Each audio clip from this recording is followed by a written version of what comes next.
Perhaps one of the most difficult decisions a family has to make is whether to put a loved one in a nursing home. For one family, it's a decision they'll regret for the rest of their lives. Deanna, this is your 7th investigation of Waterview Heights in Charlotte, right? That's right, Brett. And in this case, a mother needed rehab following surgery, and the family was told Waterview Heights was the only facility in town with an open bed. What happened next would shake this family to its core. And I need to let you know up front, some of the images in this story are disturbing. Thanksgiving Day 2022. Melissa Oldfield is pictured here on the left with her brother and aunt. Missy, as she was called, was a mom, a niece, a sister, a friend. She was loved. 2 months after taking these pictures, Missy had surgery and then was sent to Waterview Heights in February for rehab. These pictures are indicative of the lack of care at Waterview, according to current and former staff members who provided the photographs. They say because of severe understaffing, residents were often forced to sit in their urine and feces for hours. Her family says Missy was one of them. Her bottom became ulcerated and infected, and on May 6, 2023, Missy died of sepsis. She was 56. There has been times that I've been made aware, or other staff and people have been aware, that it's been over 24 hours that somebody has been changed. This nurse, we'll call her Susan, has more than 2 decades of experience and worked at Waterview Heights. She provided this picture of a mattress she says was soaked in excrement for so many years, the mattress cover has disintegrated. She says open bed sores like Missy's were not unusual. And there'll be times where there's skin conditions and no one is even aware until days later or weeks later that the people have the skin issues or the skin breakdown. Were you worried about the health and safety of your residents?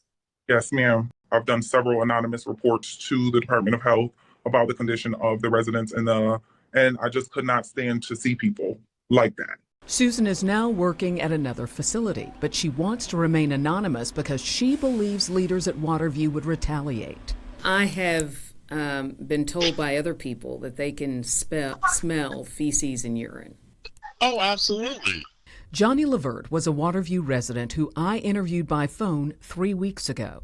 So you had a meeting with the director of nursing? Yeah. How did that go? Terrible. Johnny claims that Waterview administrators retaliated against him for talking to me. The day after his original interview aired, Johnny says administrators kicked him out of the facility, claiming that he broke the rules when he took the medical van to a scheduled doctor's appointment. Susan says Waterview administrators use threats and intimidation to maintain some semblance of control in a facility where often there is none. And you have one nurse for 40 patients, or you would have no nurse at all on the floor. So there will be some floors some days, or sometimes 2 floors, 3 floors some days with no nurses at all. As evidence, she showed me this text message from the director of nursing. All hands on deck, 1 nurse and 1 aide throughout the house. That's right, 1 nurse and 1 aide in a facility with 229 beds. Only nurses can administer medications and give tube feedings, and the state mandates that meds be given within a 2-hour window. That means no earlier than 1 hour before and no later than 1 hour after the prescribed time. It's absolutely impossible if you have 40 people who are scheduled for medications at 8 o'clock or 9 o'clock for 1 nurse to give everybody their medications within that time window.